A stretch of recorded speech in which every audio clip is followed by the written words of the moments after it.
Hello everyone, कैसे हैं हम सभी लोग। खूब सारे लोग बढ़िया और शानदार होंगे। चलिए हम लोग बात कर रहे थे अबाउट दी अकाउंटिंग रेशियो, ठीक है, जिसके अंदर कुल मिलाकर 4 कैटेगरीज हैं। बताया था 4 कैटेगरीज हैं, जिनमें से 2 कैटेगरी के ऊपर हम लोग बात कर चुके हैं। पहली कैटेगरी लिक्विडिटी रेशियो के ऊपर हम लोग बात कर चुके हैं, उसके अंदर 2 रेशियोज रहते हैं, उसके ऊपर हम अच्छे से बात कर चुके हैं। फिर हमारा रहता है सॉल्वेंसी रेशियो, जिसके अंदर 5 रेशियो थे, उसके बारे में भी हम अच्छे से बात कर चुके हैं। ठीक है, आज हम लोग बात करेंगे अपने थर्ड ग्रुप के बारे में, विच इज एक्टिविटी रेशियो, जिसका नाम क्या है, एक्टिविटी रेशियो। इसके अंदर 6 फॉर्मूले हैं जो हमने याद करने हैं ITT WFN के नाम से। ठीक है, ITT WFN के नाम से इनको याद करना है। ठीक, 6 रेशियो के ऊपर बात करें। पहले तो हम बात कर लें कि एक्टिविटी रेशियो होता क्या है एग्जैक्टली। जो एक्टिविटी रेशियो हमारा है, इसका नाम हमने रखा है एक्टिविटी रेशियो। ये भाई होता क्या है, ये क्या डिफाइन करता है, क्यों इसकी जरूरत पड़ती है कंपनी को, बहुत सारी चीजें हैं ना जो हमारे माइंड में उठनी चाहिए। देखिए, एक्टिविटी रेशियो का मतलब क्या हुआ। Activity ratio also term as performance और टर्नओवर रेशियो।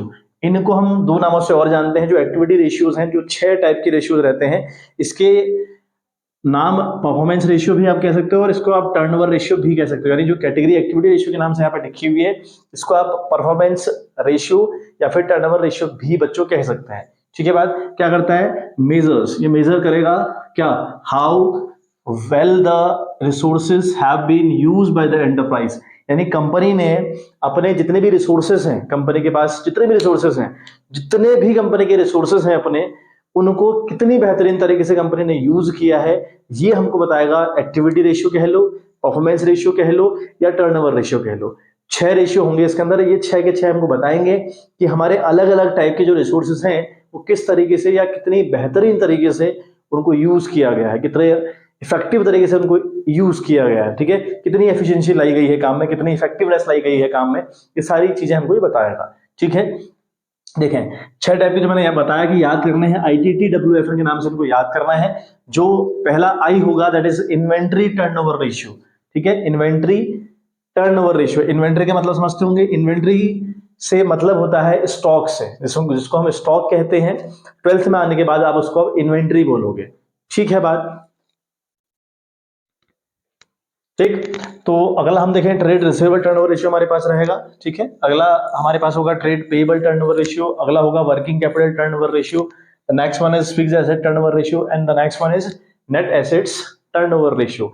तो सारे के सारे हमारे रिसोर्सेज अलग अलग तरीके के हमारे सारे के सारे रिसोर्सेज हैं। तो पहले में दिया है इन्वेंट्री टर्नओवर रेशियो, यानी इन्वेंट्री हमारी स्टॉक हमारा रिसोर्स है, तो इसको कितने बेहतरीन तरीके से हमने यूज किया।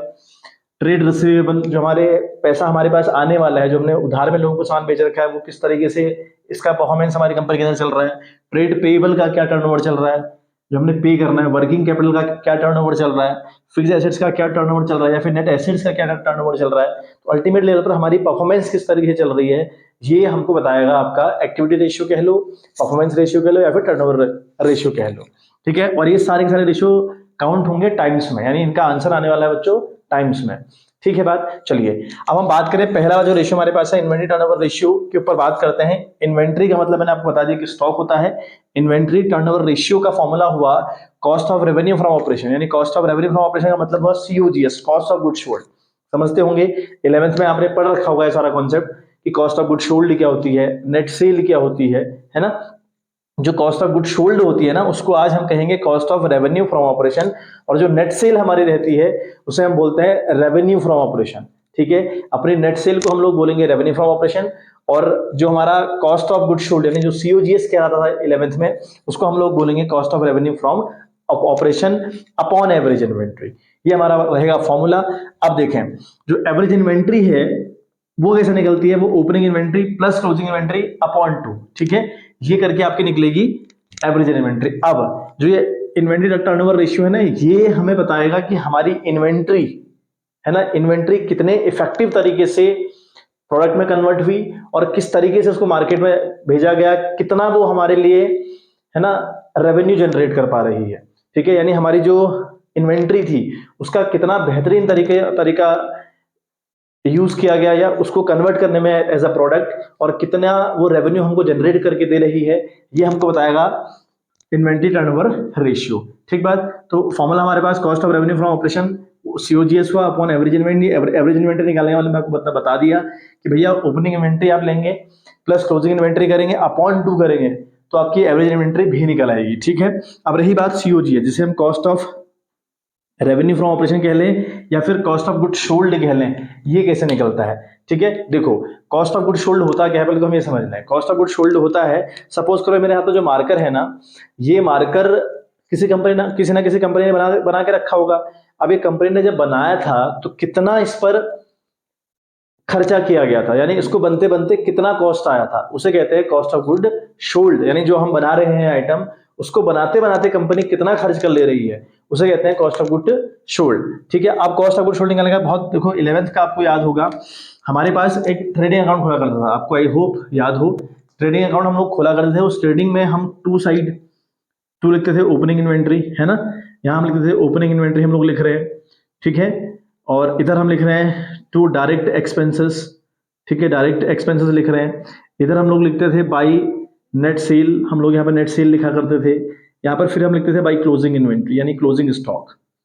ठीक है, ये बातें हम लोग लिखा करते थे। ठीक है, तो ओपनिंग इन्वेंट्री कह लो या ओपनिंग स्टॉक कह लो, क्लोजिंग स्टॉक कह लो या क्लोजिंग इन्वेंट्री कह लो, एक ही बात है बच्चों। ठीक है, अल्टीमेट लेवल पर इससे क्या निकलता था, या तो ग्रॉस प्रॉफिट निकला करता था या तो फिर बाई ग्रॉस प्रॉफिट निकला करता था, sorry gross loss not gross profit, to side gross profit निकला करता था और बाई साइड ग्रॉस लॉस निकला करता था। बहुत बेसिक सा कॉन्सेप्ट था 11 में, है ना, तो आपने होप सो ये पढ़ा होगा। ठीक है, बहुत इंपॉर्टेंट रहेगा यहाँ पर। देखें, अब कॉस्ट ऑफ गुड सोल्ड अगर हम देखें ना, हमने कॉस्ट ऑफ गुड सोल्ड का मतलब हुआ कि हम जिस प्रोडक्ट को बना रहे हैं उस प्रोडक्ट को बनाने में कितना खर्चा कंपनी का आ रहा है, उसे बोलते हैं कॉस्ट ऑफ गुड सोल्ड। ठीक है बात। अब देखो क्या हुआ होगा, ओपनिंग इन्वेंट्री ली हुई है ना कंपनी ने, भाई कंपनी के पास जितना पुराना रॉ मटेरियल है उसे भी तो कंपनी यूज करेगी। यस, तो एक तो इसमें ओपनिंग इन्वेंट्री आता है। ठीक है, इसमें ओपनिंग इन्वेंट्री मतलब ये अलग अलग फॉर्मूले हैं, अलग अलग टेक्निक से निकल सकता है। नीड है हमें चीजों को समझने की, तो ओपनिंग इन्वेंट्री बिल्कुल ली होगी। ठीक है, अब एक मैंने बात लिखी है डायरेक्ट एक्सपेंसेस। क्या होते हैं, ऐसे वो खर्चे जो डायरेक्टली लगे हैं इसको बनाने में। अगर मैं बात कर रहा हूं, अगर हमारी कंपनी है जो which is manufacturing this marker, तो इस मार्कर को बनाने में जितनी भी चीजें डायरेक्टली इन्वॉल्व हुई हैं, चाहे वो चीजें हों चाहे वो लोग हों, तो जितनी भी बातें इसमें डायरेक्टली इन्वॉल्व हुई हैं बनाने में इसको, उसे हम कहेंगे डायरेक्ट एक्सपेंसेस। फॉर एग्जाम्पल, हमारे लेबर जो हैं जिनको हम वेजेस पे करते हैं, सैलरी पे नहीं करते, हम वेजेस को पे करते हैं किनको, लेबरों को। तो लेबर जो कैटेगरी के लोग होते हैं उनको वेजेस पे करते हैं, और लेबर लोग इसे बनाने में डायरेक्टली इन्वॉल्व होंगे। तो वेजेस एक बेहतरीन एग्जांपल हुआ डायरेक्ट एक्सपेंसेस का। ठीक है, हमने माना पावर यूज करी, लाइट यूज करी कंपनी के अंदर, और किस लिए, इसको जनरेट करने में, इसको बनाने में, तो करी होगी ना पावर यूज, कहीं ना कहीं पावर का इस्तेमाल किया गया होगा, तो वो पावर भी डायरेक्ट खर्चा है। इसमें प्लास्टिक को यूज किया गया होगा, डायरेक्ट खर्चा है। ठीक है, तो जितनी भी बातें इसको डायरेक्टली बनाने में इन्वॉल्व हैं, जितने भी लोग इसको बनाने में इन्वॉल्व हैं, उनसे रिलेटेड खर्चे सारे के सारे डायरेक्ट खर्चे कहलाते हैं। ठीक है, तो वो डायरेक्ट खर्चे यहां पे लिखेंगे opening inventory plus direct expenses, plus direct expenses. ठीक है बात, प्लस डायरेक्ट एक्सपेंसेस लिखा हमने, आ गई बात समझ में। ओपनिंग इन्वेंट्री लिखा प्लस डायरेक्ट सारे सारे खर्चे लिखे, और प्लस हम लिखेंगे परचेज। ठीक है, हमने कुछ रॉ मटेरियल पुराना होगा ओपनिंग इन्वेंट्री के तौर पर, कुछ नया भी तो खरीदा होगा, उसे हम कहते हैं purchase. And purchase should be the net, purchase should be net purchase. मतलब नेट परचेज में क्या मतलब हुआ, और परचेज और नेट परचेज में बेसिकली क्या डिफरेंस हुआ। परचेज में अगर हम देखें तो हमारी जो परचेज रिटर्न रहती है वो यहां से डिडक्ट नहीं हुई होती है। हमने मान ला 1 लाख की परचेज करी और 10,000 की परचेज रिटर्न भी कर दी, तो हमारी जो 90,000 की है वो नेट परचेज है, 1 लाख की परचेज है, तो वो परचेज की बात नहीं कर रहा, हमारी जो परचेज होनी चाहिए वो शुड बी नेट, मतलब नेट होगी। ठीक है, तो 3 चीजें, opening inventory, direct expenses, purchase, में से माइनस करेंगे आप क्लोजिंग स्टॉक या क्लोजिंग इन्वेंट्री। ठीक है, क्लोजिंग इन्वेंट्री कह लीजिए या फिर क्लोजिंग स्टॉक कह लीजिए, बात बच्चों एक ही है। ठीक है, ये आप करेंगे, जरा बेसिकली सोचो जरा सा, जब आप सीओजीएस निकालेंगे तो आप निकालेंगे कि इस मार्कर को बनाने में कितना खर्चा कंपनी ने किया, एक मार्कर को बनाने में कंपनी ने कितना खर्चा किया, तो क्या करोगे, आपके पास जो ओपनिंग इन्वेंट्री था, जो ओपनिंग स्टॉक था, वो कितना यूज किया, डायरेक्ट खर्चे कितने आए, है ना, परचेज कितने का किया आपने नेट, और कितना अभी आपके पास माल बच गया उसे माइनस कर दोगे, तो इस तरीके से सीओजीएस निकल आती है। समझ आ गई बात, इस तरीके से हमारी सीओजीएस निकल आती है। ठीक है, अब देखें हमारे पास मैंने आपको बताया कि ग्रॉस प्रॉफिट का एक कॉन्सेप्ट है। ग्रॉस प्रॉफिट का मतलब हुआ लमसम प्रॉफिट, कि हो सकता है कंपनी आने वाले टाइम पर क्या कमाएगी, ग्रॉस प्रॉफिट के जरिए हम ये बात बता रहे हैं कि भैया शायद कंपनी प्रॉफिट कमाने वाली है। एक लमसम मोटा मोटा आइडिया हुआ कि कंपनी को प्रॉफिट होने वाला भी है नहीं होने वाला है। अभी ग्रॉस प्रॉफिट निकलता है किस तरीके से, देखें ये नेट प्रॉफिट निकल सॉरी ये नेट सॉरी जो ग्रॉस प्रॉफिट है ये निकलता है नेट सेल्स, है ना, नेट सेल्स माइनस सीओजीएस करके। ठीक है, माना आपकी चीज को बनाते बनाते 20 रुपए का खर्चा आया, आपकी चीज को बनाते बनाते 20 रुपए खर्चा आया, लेकिन आपने उसको बेचा 25 रुपए में, तो आपका जो 5 रुपए का डिफरेंस है ना, it will be called gross profit. इसको हम ग्रॉस प्रॉफिट कहते हैं। आपको अच्छे से पता होगा ग्रॉस प्रॉफिट का मतलब हुआ अगर आपके सामान को बनने में 20 रुपए लगे हैं और आपने सेल कर दी 25 रुपए में उसको, अगर आप उसको 25 रुपए बेच देते हैं तो जो 5 का डिफरेंस आएगा ना बच्चों, उसे हम बोल रहे हैं ग्रॉस प्रॉफिट बच्चों। ठीक है, आ रही होगी ना बात समझ में। अब देखें जीपी की हेल्प से भी हम क्या कर सकते हैं अपना, इस जीपी की हेल्प से ना, इस जीपी की हेल्प से भी हम लोग सीओजीएस निकाल सकते हैं। अगर हम चाहे तो हम सीओजीएस निकाल सकते हैं इस जीपी की हेल्प से। क्या करोगे आप, इस नेट सेल में से जीपी को माइनस कर दीजिए तो आपके तब भी सीओजीएस निकल आएगी। यानी एक सीओजीएस का फॉर्मूला हमारा ये भी हो सकता है। ठीक है, मैं यहाँ पे लिख दे रहा हूँ सीओजीएस यानी कॉस्ट ऑफ गुड सोल्ड कह लो या cost of revenue from operation कह लो, का फॉर्मूला ये भी हो सकता है कि हम नेट सेल में से, है ना, नेट सेल में से ग्रॉस प्रॉफिट को लेस कर दें, तब भी हमारा सीओजीएस निकल आता है।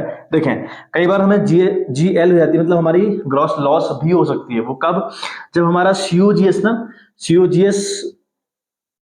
सीओजीएस ज्यादा हो, नेट सेल वाला अमाउंट कम हो। मतलब बनाते बनाते खर्चा आ गया 30 रुपए, लेकिन हमने बेच दिया 25 रुपए में, ऐसा भी तो हो सकता है। खर्चा 30 रुपए आया लेकिन हमने बेच दिया 25 रुपए, तो हमको ग्रॉस लॉस हो गया 5 रुपए का। तो आप क्या करेंगे, अगर हम अपनी नेट सेल में ना, अगर हम अपनी नेट सेल में सीओजीएस है ना, अगर हम अपनी नेट सेल जो हमारी वैल्यू है, सेल्स की वैल्यू जो है उसको प्लस कर दें, जीएल यानी ग्रॉस लॉस को प्लस कर दें, तब भी हमारा सीओजीएस निकल आता है।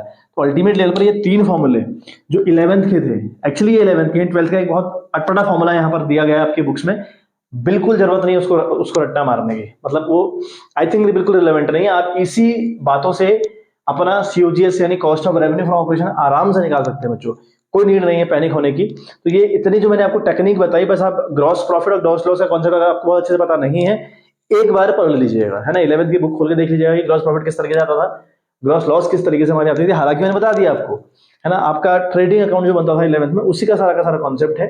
ठीक है, आई होप आपको बात क्लियर हो गई होगी। एक बार इतना स्क्रीनशॉट ले लीजिए, फिर हम बढ़े आगे। दो तीन क्वेश्चन हम आज इन्वेंटरी टर्नओवर रेशियो के ऊपर करेंगे, 2 से 3 क्वेश्चन, फिर हम ट्रेड रिसीवेबल ट्रेड पेबल एक साथ करेंगे, वर्किंग कैपिटल, फिक्स्ड एसेट्स और नेट एसेट्स, ये तीनों को एक साथ करेंगे। ठीक है बात, तो अल्टीमेट लेवल पर इस एक्टिविटी रेशियो के अंदर 3 से 4 वीडियो कम से कम लगेंगे बच्चों। ठीक है बात, चलिए हम लोग क्वेश्चन के ऊपर बात करें। तो देखो बच्चों, आपको जो क्वेश्चन आपकी स्क्रीन पर अवेलेबल है वो कहता है कि भाई from the following details calculate inventory turnover ratio. Information क्या क्या गिवन है आपको, that is cost of revenue from operation हमारे, यानी कॉस्ट ऑफ गुड सोल्ड है वो हमारा 4,50,000 रुपए है। देन कहता है कि inventory in the beginning of the year rupees 1,25,000। बात करता है कि इन्वेंट्री एट द एंड या at the close of the year at rupees 1,75,000। तो इसकी हेल्प से, इन तीनों फिगर की हेल्प से जो हमको इन्फॉर्मेशन दे रखी है, इनकी हेल्प से हमें निकालना है इन्वेंट्री टर्नओवर रेशियो। देखें तो इन्वेंट्री टर्नओवर रेशियो का फॉर्मूला क्या होता है, cost of revenue from operation यानी कॉस्ट ऑफ गुड सोल्ड कितनी है, जो मैं दिए साफ साफ कॉस्ट ऑफ गुड सोल्ड यानी cost of revenue from operation में दे रखा है हम लोग को भाई कितना है, 4,50,000 रुपए। समझ आ रही होगी बात, तो ये 4,50,000 रुपए आपको दे रखा है साफ साफ। अब रही बात एवरेज इन्वेंट्री की, भैया एवरेज इन्वेंट्री चाहिएगी, तो अगर हम बात करें एवरेज इन्वेंट्री की, हमें फॉर्मूला पता है भाई, एवरेज इन्वेंट्री का फॉर्मूला हुआ opening inventory plus closing inventory upon 2। Opening inventory हमारे पास 1,25,000, ठीक है बात, प्लस क्लोजिंग इन्वेंट्री हमारी क्या है 1,75,000 रुपी, ये लिखा आपने 1,75,000 अपॉन 2 किया आपने, ठीक है बात। तो 1,25,000 और 1,75,000 को अगर आप ऐड करते हैं तो ये बनेगा आपका 3 लाख रुपए, है ना। तो 3 लाख बटे 2 या 3 lakh by 2, it will become now 1,50,000। Divide करेंगे ना आप 2 से अगर 3 लाख को, तो बनेगा 1,50,000 बनेगा 1,50,000 रुपए। तो 1,50,000 जो आपका आया that is average inventory. Formula है भैया ऐसा, है ना, तो ये आपका एवरेज इन्वेंट्री आया, ठीक है बात। तो यहाँ पर 4 कैंसिल हुए, 15 1 15, 15 3 45, तो ये आंसर आता है आपका 3 टाइम्स। मैंने पहले ही कहा था कि आपकी जितने भी टर्नओवर रेशियोज हैं, टर्नओवर जहां लिखा रहेगा वो हमेशा टाइम्स में आएगा, और इंटरेस्ट कवरेज रेशियो भी आपका टाइम्स में काउंट होता है, ठीक है बात याद रखिएगा। आई होप बात क्लियर होगी, ठीक है। चलिए एक बार स्क्रीनशॉट ले लें, फिर हम अगला क्वेश्चन देखेंगे बच्चों। तो अगला क्वेश्चन आप देखें आपके स्क्रीन पर अवेलेबल है। क्वेश्चन कहता है कि from the following information calculate inventory turnover ratio. Again हमें inventory turnover ratio find out करना है। इन्फॉर्मेशन क्या क्या गिवन है, ओपनिंग इन्वेंट्री गिवन 40,000 रुपए, परचेज गिवन है 92,000 रुपए, कैरीज इनवर्ड गिवन है that is 4000 rupee, closing inventory given है आपकी 12 यानी 12,000 रुपी, एंड वेजेस गिवन है आपका 6,000, फ्राइट आउटवर्ड गिवन है आपका 7,500। ठीक है, तो इतने फिगर की हेल्प से जो जो आपको इन्फॉर्मेशन दी है, या जो कह लें कि जो इन्फॉर्मेशन आपको दी है, इन इन्फॉर्मेशन की हेल्प से आपको inventory turnover ratio find out करना है। ठीक है, चलिए देखो जो, तो इन्फॉर्मेशन हमारे पास क्या क्या है, opening inventory 40,000, purchase 92,000, carriage inward 4,000, closing inventory 12,000, wages 6,000, freight outward 7,500। तो निकालिए इन्वेंट्री टर्नओवर रेशियो। फॉर्मूला हुआ cost of revenue from operation upon average inventory. अब बात करें cost of revenue from operation, भैया साफ साफ तो दिया नहीं है ना, आपको साफ साफ दिया नहीं है। मैंने आपको 3 अप्रोच बताई, मैंने आपको जब वीडियो की स्टार्टिंग में मैंने आपको 3 अप्रोच बता रखी है। उन 3 अप्रोच में देखो कौन सी अप्रोच लग रही है। पहली अप्रोच लग रही है, 2 अप्रोच तो ग्रॉस प्रॉफिट और ग्रॉस लॉस वाली है, वो तो नहीं लग रही है क्योंकि कहीं पर ग्रॉस प्रॉफिट और ग्रॉस लॉस का जिक्र तो है ही नहीं, वो तो नहीं लग रही। लेकिन पहली वाली जो मैंने बताया था कि cost of revenue from operation या सीओजीएस हमारा जो है वो ओपनिंग इन्वेंट्री में प्लस करिए परचेज में प्लस करिए सारे के सारे डायरेक्ट खर्चे से माइनस करिए आप क्लोजिंग इन्वेंट्री। इस तरीके से आपका सीओजीएस यानी cost of revenue from operation निकल आता है। बताया था वही अप्रोच हम बच्चों देखो लग रही है ना। देखो अब हम बात करें ना सीओजीएस की, तो मैंने बताया था कि फॉर्मूला क्या हुआ, ओपनिंग इन्वेंट्री। एक तो बात हुई ओपनिंग इन्वेंट्री की, भैया ओपनिंग इन्वेंट्री ले लीजिए, है ना, बताया था ओपनिंग इन्वेंट्री ले लीजिए प्लस ले लीजिए purchase, and purchase should be the net, मतलब आपका परचेज में से परचेज रिटर्न लेस होना चाहिए। ठीक है, ये बहुत ध्यान देने योग्य बात है। तो opening inventory plus purchase plus आपने करने हैं डायरेक्ट एक्सपेंसेस प्लस करने हैं, से माइनस करना है आपने क्लोजिंग स्टॉक या क्लोजिंग इन्वेंट्री वटएवर, ये आपने माइनस करना है। देखिए क्या ऐसी बातें आपके पास गिवन है, बिल्कुल ओपनिंग इन्वेंट्री आपको गिवन है 40,000 रुपए की। ठीक है बात, 40,000 आपने ये रखा। परचेज गिवन है क्या आपको, बिल्कुल गिवन है भाई, दैट इज 92,000। अच्छा परचेज रिटर्न गिवन है क्या, नहीं गिवन है, तो ये this 92,000 will be considered as net purchase, तो इसे हम 92,000 ये बोलेंगे, इसको प्लस करेंगे। में प्लस होते हैं डायरेक्ट एक्सपेंसेस, पहचानिए ओपनिंग इन्वेंट्री कर ली, परचेज कर लिया। कैरीज इनवर्ड क्या है, कैरीज का मतलब क्या था, भाड़ा। ठीक है, इनवर्ड का मतलब सामान आते वक्त आपने भाड़ा दिया, सामान आते वक्त आपने भाड़ा दिया। ठीक हो गया भाई, जब आपका रॉ मटेरियल आया होगा ना उस टाइम पे आपने खर्चा किया होगा। अब रॉ मटेरियल के टाइम पर अगर आपने भाड़ा दिया है गाड़ी वाले को तो भाई डायरेक्ट खर्चा हुआ, नहीं खर्चा हुआ डायरेक्ट, क्योंकि रॉ मटेरियल क्या है, ऐसा वो माल है जिससे आइटम तैयार होगा, मतलब डायरेक्ट खर्चा हुआ ना। तो इस आइटम को बनाने में जितने भी खर्चे डायरेक्टली इन्वॉल्व किए जाएंगे उन सबको डायरेक्ट खर्चे बोलेंगे हम लोग। तो भैया हमारा ये जो 12,000 रुपए है, सॉरी 4,000 रुपए है, ये हमारा डायरेक्ट खर्चा है। ठीक बात, चलिए अगला हमारे पास क्या है, क्लोजिंग इन्वेंट्री, तो बात की बात है, क्लोजिंग यानी क्लोजिंग स्टॉक माइनस करते हैं। वेजेस डायरेक्ट खर्चा है क्या, बिल्कुल, लेबर लॉग इसको बनाने में डायरेक्टली इन्वॉल्व होते हैं और उनको दिया जाता है वेजेस, तो वेजेस डायरेक्ट खर्चा हुआ। कितना है वेजेस हमारे पास, कितना बच्चों, 6,000 वेजेस हमारे पास है। ठीक है, और देखिए फ्राइट आउटवर्ड, वही भाड़ा होता है फ्राइट भी, है ना, फ्राइट ये बोल लीजिए, कैरेज बोल लीजिए, भाड़ा हुआ है, लेकिन ये आउटवर्ड हुआ। आउटवर्ड का मतलब हुआ आइटम बन चुका होगा और आइटम को बनने के बाद हमने बेचने के लिए भेजा होगा, तब गाड़ी वाले को किराया दिया हमने। सोचो, बनने के बाद, बनने तक के जो खर्चे हैं ना, बनने तक के जो खर्चे हैं वो डायरेक्ट खर्चे हैं, बनने के बाद जो खर्चे किए जा रहे हैं इसी पर, बनने के बाद जो खर्चे किए जा रहे हैं वो इनडायरेक्ट खर्चे हैं, तो इनडायरेक्ट खर्चों को यहाँ नहीं लिया जाता। जब हम कॉस्ट ऑफ गुड सोल्ड निकाल रहे होते हैं वहां पर इनडायरेक्ट खर्चों के लिए कोई प्लेस नहीं है, उनका कोई स्थान यहाँ पर नहीं है। समझ में आ गई बात। इनडायरेक्ट खर्चे क्या हुए, जैसे हमने एडवर्टीजमेंट करवाते हैं ना अपनी कंपनी से, भाई हमारे यहाँ मार्कर था, इस मार्कर का कहीं ना कहीं एडवर्टीजमेंट आया होगा, है ना, तो एडवर्टीजमेंट कराने में मैंने खर्चा किया होगा। अब एडवर्टीजमेंट तो इसको बनाने के बाद किया गया ना, तो इसको बनाने के बाद जो खर्चे किए जाते हैं वो इनडायरेक्ट खर्चे होते हैं, उनको यहाँ पर इन्वॉल्व नहीं करते बच्चों। अरे वासन, यहाँ पे 4 चीजें इन्वॉल्व होंगी, 40,000 और 92,000 आपका हो गया, 4,000 हो गया, 6,000 हो गया। ठीक है, मैं से क्लोजिंग स्टॉक माइनस कर देंगे 12,000 रुपए। ठीक है, हमारा जो क्लोजिंग स्टॉक है वो 12,000 रुपए है ना, ये आप कर देंगे तो ये बन रहा है आपका 1,30,000 रुपए। ठीक है बात, ये बनेगा आपका 1,30,000 रुपए, यानी हमारी जो cost of revenue from operation हमारा है बच्चों, दैट इज ऑफ रुपीज 1,30,000। ठीक बात। अब रही बात एवरेज इन्वेंट्री, भाई एवरेज इन्वेंट्री क्या रहेगी, है ना। अब एवरेज इन्वेंट्री का फॉर्मूला हम लोग को अच्छे से पता है, opening inventory plus closing inventory upon 2। Opening inventory हमारे पास है 40,000, okay, and the closing inventory will be, तो क्या गिवन है हम लोग को, दैट इज 12,000 रुपए, यानी 12,000 हमको गिवन है। अच्छा, अपॉन 2 कर लेंगे, तो इन दोनों को ऐड करके 40 और 12 को ऐड करके तो 52,000 रुपए होगा, 52,000 रुपए होगा ना 52,000 रुपए अपॉन 2, है ना, 2 दूना 4 और 2 के 12 यानी 26,000 रुपए। 26,000 रुपये हमारी क्या आई, एवरेज इन्वेंट्री आई बच्चों। समझ में आ गई बात, देख लीजिए एक बार, है ना, मामला क्लियर हो रहा होगा। तो हमारा मामला आ गया बच्चों, ठीक है। 3 0 26 पंजे 130 होता है, ये भी आपका 5 टाइम्स आ रहा है, ये भी आपका बच्चों 5 टाइम्स आ रहा है, ठीक है। तो ये होगा करने का तरीका। और थोड़ा सा डिफरेंट अगर क्वेश्चन रहेगा तो उस क्वेश्चन को ऐसे अप्रोच करना है बच्चों, ठीक है बात।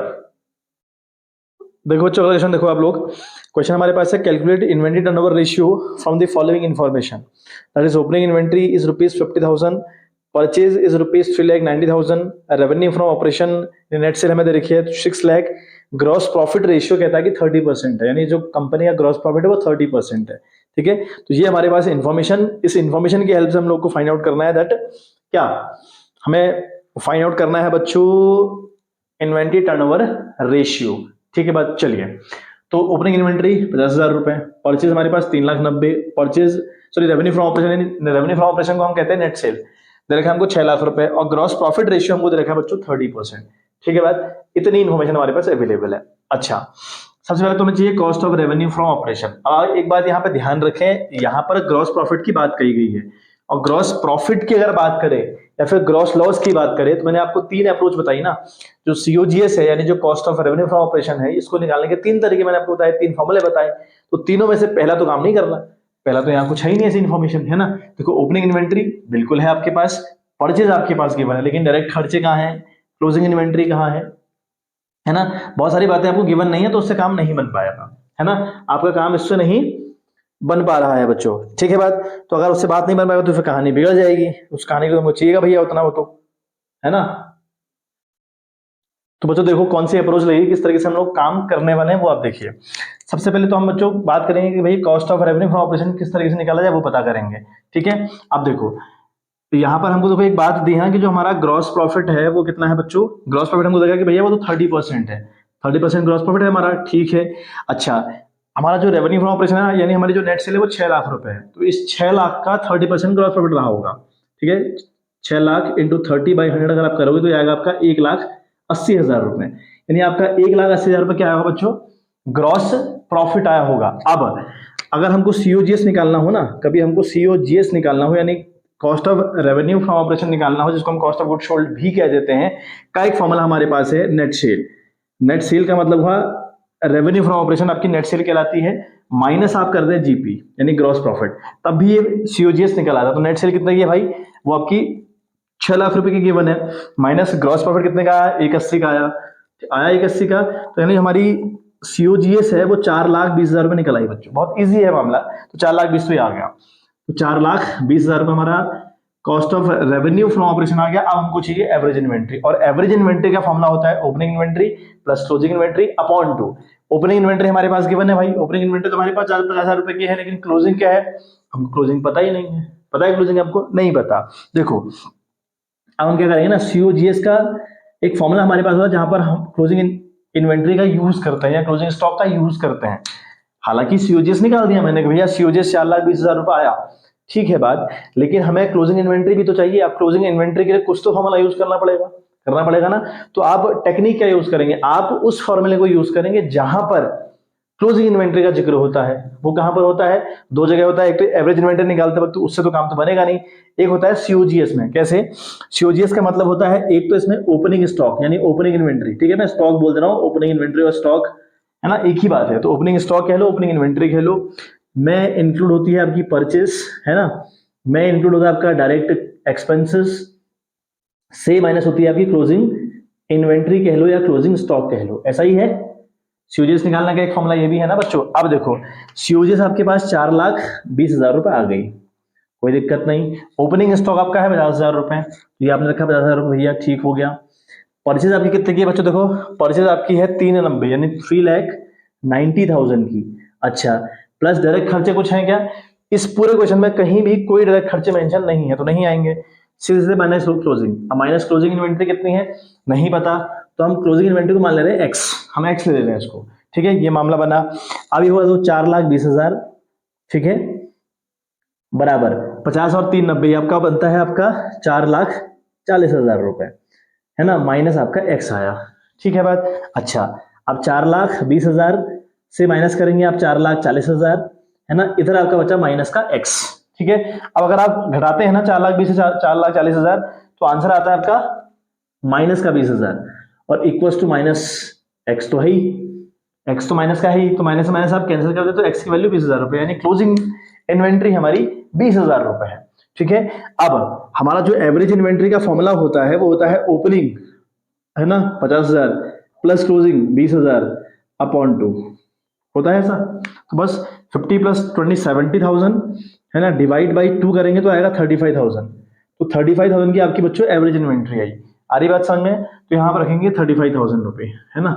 तो ये 35,000 आपने रखा, कैंसिल आउट किया, है ना, 35 वन जा 35 एंड 2 जा 70, ये आ रहा आपका 12 टाइम्स, ये आ रहा आपका 12 टाइम्स। ठीक है, बहुत इजी अप्रोच है। जहां पर ग्रॉस लॉस की बात रहेगी ना बच्चों, जहां ग्रॉस लॉस की बात रहेगी तो सिंपल मामला हुआ, आप जो cost of revenue from operation, sorry, जो आपका रेवेन्यू फ्रॉम ऑपरेशन होगा, जो आपकी नेट सेल होगी, उसका उतना परसेंटेज के हिसाब से ग्रॉस लॉस निकाल लें और ग्रॉस लॉस को यहाँ प्लस करें। नेट सेल में यानी रेवेन्यू फ्रॉम ऑपरेशन में ग्रॉस लॉस को प्लस करें तो आपका सीओजीएस निकल आएगा। तो अगर ऐसे क्वेश्चन आपके पास अवेलेबल होंगे तो वो भी बड़ी इजीली बनते हैं बच्चों। ठीक है, तो उसमें आई थिंक कोई पैनिक वाली बात होती नहीं है। एक बार स्क्रीनशॉट ले लीजिएगा, आप फिर बात करते हैं। ठीक है बच्चों, चलिए, तो आई थिंक बाकी सारे क्वेश्चंस आपके बहुत इजी अप्रोच लग रही है। मैं आपको एक शॉर्टकट तरीका और बताता हूँ, इसी क्वेश्चन को करने का एक शॉर्टकट तरीका और है, मैं आपको बता दे रहा हूँ। और आज के लिए हम इतने ही क्वेश्चन रखेंगे। देखो, मैंने यहाँ पर सीओजीएस ना, जो मेरा कॉस्ट ऑफ गुड सोल्ड था या फिर cost of revenue from operation था, उसको निकालने की अप्रोच आपको बताया कि भाई आपने पहले जीपी निकाला। देखो, जीपी हमको दे दिया था 30%। अगर ग्रॉस प्रॉफिट हमको 30% दे रखा है, जो ग्रॉस प्रॉफिट होता है ना, हमारी जो कॉस्ट ऑफ रेवेन्यू यानी जो कॉस्ट ऑफ गुड सोल्ड होती है, मैं प्लस करते हैं ग्रॉस प्रॉफिट, तो हमारी नेट सेल आती है। ये तो मतलब हुआ, देखो क्या मतलब हुआ, इसको बनते बनते खर्चा आया 7 रुपया। ठीक है, 3 रुपए माना हमको ग्रॉस प्रॉफिट हुआ, कितना, 3 रुपया। तो सेल कितने की हुई होगी, 10 रुपए की, 7 प्लस 3। वही खेल यहां भी रहता है कि भाई अगर आपको ग्रॉस प्रॉफिट 30% हुआ तो इसका ये मतलब हुआ कि 70% खर्चा था आपका, 70% आपका कॉस्ट ऑफ गुड सोल्ड था। तो कॉस्ट ऑफ गुड सोल्ड हमारा कितना था, 70% रहा होगा, है ना। ये शॉर्टकट ट्रिक है। सीओजीएस आपका कितना रहा होगा बच्चों, 70% रहा होगा। अब 70% किसका, जो आपका रेवेन्यू फ्रॉम ऑपरेशन है, यानी 6 लाख रुपए, तो 6 लाख को आप लिखें और 6 लाख का निकाले 70%, तो 6 लाख इंटू 70/100 अगर आप करेंगे तो तब भी ये 4,20,000 रुपए आएगा। तो ये 4,20,000 में हमारी cost of revenue from operation आ रही थी, जो हमने इस तरीके से निकाली। तो ऐसे भी आप निकाल सकते हैं, डायरेक्ट अप्रोच भी आप फॉलो कर सकते हैं। ठीक है बात। चलिए बच्चों, तो आज के लिए बच्चों इतना ही। मिलते हैं आपसे next video with the another ratio, है ना। तब तक के लिए bye, have a good day.